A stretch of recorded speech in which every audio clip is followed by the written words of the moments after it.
Dan hier sit ek met 'n aansoek wat ons gedoen het waar die situasie so klein bietjie verander het.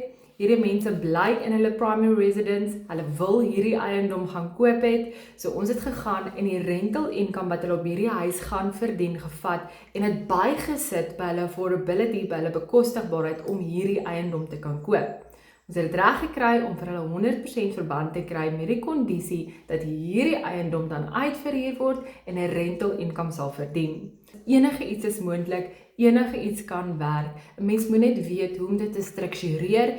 So as jy in die mark is om eiendom te koop, tweede, derde eiendom, jy kort 'n bietjie bekostigbaarheid, wat ook al dit is, reik uit na ons. Niemand se situasies is dieselfde nie. Daarom deel ek al hierdie verskillende scenario's om vir julle te kan wys dat dit is alles een en dieselfde ding. Ons koop eiendom, maar die manier hoe ons dit koop en hoe ons dit uiteensit vir daardie spesifieke saak is heeltemal anders as die vorige saak.